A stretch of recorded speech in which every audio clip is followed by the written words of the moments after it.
Como é que diz? O fruto do Espírito. Mas o fruto do Espírito é amor, gozo, paz, longanimidade, benignidade, bondade, fé, mansidão, temperança. Observe bem uma coisa. Quando vocês leem essa palavra ou essa expressão, mas o fruto do Espírito, o que vocês percebem com ela? O que elas falam o que ela fala, essa expressão para vocês? É a produção do Espírito na vida do crente. Muito bem, tá certo. Só que tem uma outra coisinha que ela pode expressar. Por exemplo, eu vou ajudar vocês. Quando vocês olham para os dons, o que os dons expressam para vocês?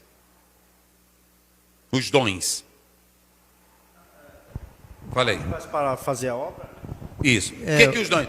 Mas o dom do Espírito é isso, os dons. Os dons seriam a ação de Deus na vida do ser humano. Deus fazendo uns até divide com mão de Deus, boca de Deus, mente de Deus, e os três grupos Os dons estariam aliados à capacidade que Deus dá a cada crente para a edificação do corpo, ok? Sim. Só que quando você olha para os dons, você vê trabalho, você vê atividade.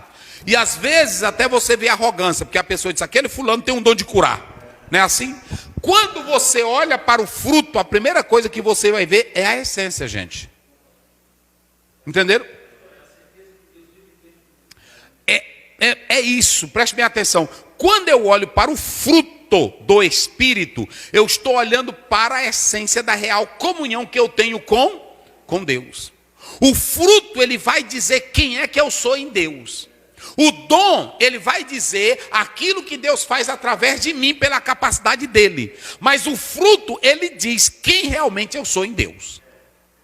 Entenderam como é as coisas? É aqui que está o avivamento do crente.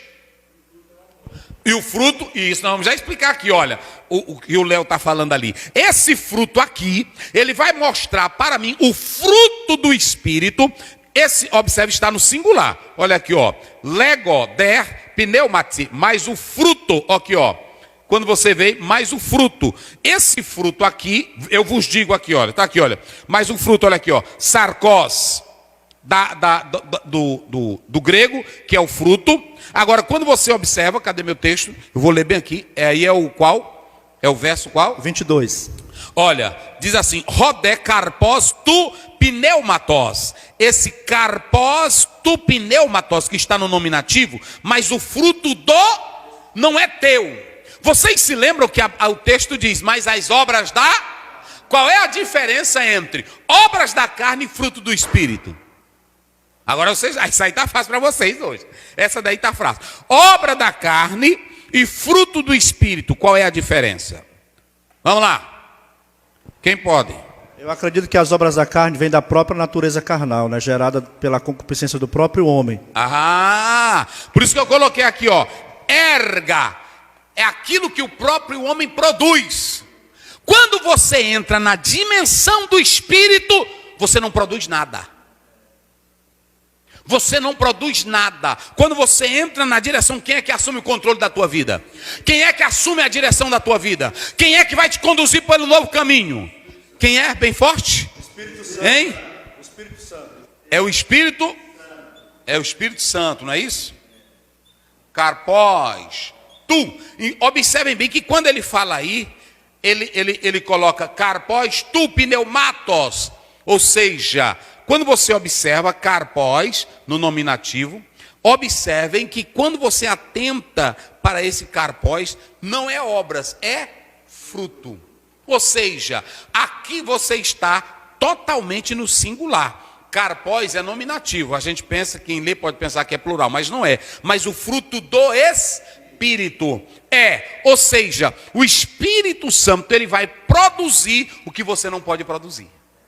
Ele vai te dar o que você não pode dar. A carne te dá obra, a carne te dá trabalho. Eu vou dar um exemplo. Quando você diz assim, hoje eu preguei muito, obra da carne. Você pode ler um livro de homilética, pode ler um livro de hermenêutica, pode fazer um bom sermão, pode fazer uma boa exegese. Aí você diz, eu preguei muito, obra da carne. Quando é do Espírito é diferente. Quando Paulo, em 1 Coríntios 15, 9, ele vai dizer assim, 15, 10, ele diz, pela graça de Deus eu sou o que sou. Ele diz, eu trabalhei mais do que todos. Ele coloca vírgula, eu não, mas a graça de Deus para comigo, que não foi vão. Então, quem tem o Espírito Santo não tem obras, tem fruto. E o fruto, ele mostra qual é a essência nossa. Ele mostra a nossa comunhão com Deus. É só singular. É claro que o fruto é o próprio Espírito Santo que revela ou que evidencia o caráter de Cristo em nossa vida. Esse fruto, ele vai criando uma unidade, espalhando em nós um monte de outros frutos, que é só um, mas ele vai distribuindo as ações dele em nós. Quais são as ações? Vamos lá. Amor, eita, vai. Amor, gozo, paz, longanimidade, benignidade, bondade, fidelidade, fé, né? Cadê aí? É fé, mansidão, temperança, que é o domínio. Eu coloquei aqui no grego, observe bem, amor, é o agape. Observe bem que começa com o quê? O texto começa com o quê? Amor. Mas o fruto do Espírito é o quê? Amor. Preste bem atenção. O amor, por que começa com amor, pastor Aziel? Porque o amor é o que vai banhando todas as outras coisas. É como uma seiva, é como um líquido. Eu li um autor que diz que começa com amor, porque o amor é que vai tirando toda a ferrugem da tua engrenagem velha. Tem crente que está enferrujado há tempo, não sabe mais amar, não tem mais alegria. Mas quando o Espírito Santo entra, ele vai como um óleo passando pela aquele parafusinho velho que está enferrujado na tua vida, ele tira a ferrugem. Se você não podia mais se ajeitar, se abraçar, o Espírito Santo coloca a tua coluna espiritual em dias. O Espírito Santo é o óleo que vai banhando a tua vida para deixar a engrenagem toda funcionando. Então começa com o amor.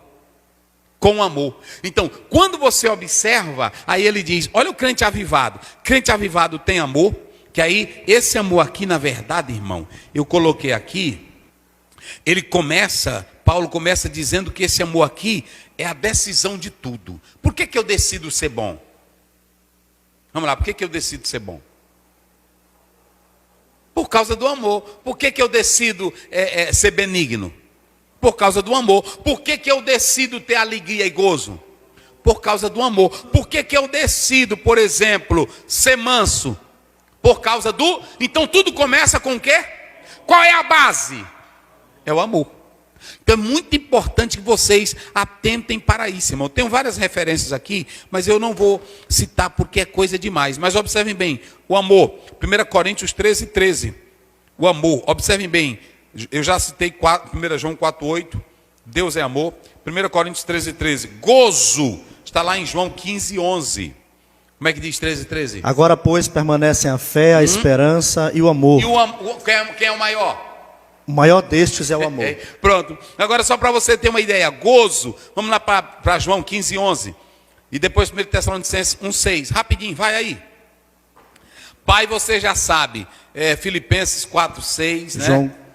João 15:11. Tenho-vos dito isso para que a minha alegria permaneça em vós e a vossa alegria seja completa. O doutor Gilberto Piquering, quando eu fiz uma aula de grego com ele, eu estudei grego com ele, ele dizia o seguinte, quando ele falava da alegria, ele disse que não gostava dessa palavra alegria, porque ele disse que a alegria é circunstancial. Meu filho passou no vestibular, alegria. Eu me casei, alegria. Eu recebi um bom salário, alegria. Ele disse que gozo é a palavra preferida, porque gozo não depende de circunstância. Gozo depende do estado em que o Espírito Santo nos coloca. Ou seja, o crente pode estar na doença, mas ele tem gozo. O crente pode estar na prova, mas ele tem gozo. O crente pode receber uma sentença que vai morrer, mas ele tem gozo. O crente pode estar em um mundo sem esperança, mas ele tem esperança, porque ele tem gozo na alma. Então, esse gozo não depende das circunstâncias, depende do meu estado. E quem tem o Espírito Santo é alegre todo dia?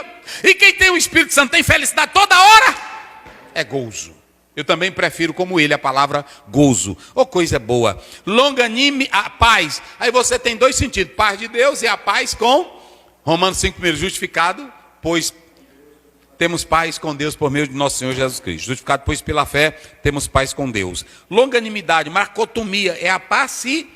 pronto, o amor te faz você ter paciência, você se aquietar, não ser áspero. O amor te domina. O amor não deixa você ter espírito de vingança. Benignidade, Crestotes. Aqui a ênfase é o bem que envolve as atitudes sociais. O bom samaritano.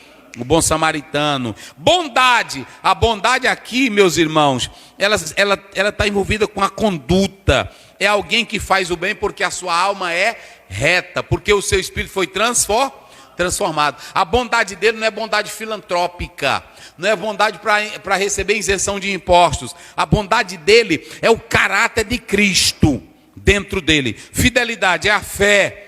Essa fé aí, ela não é uma fé natural.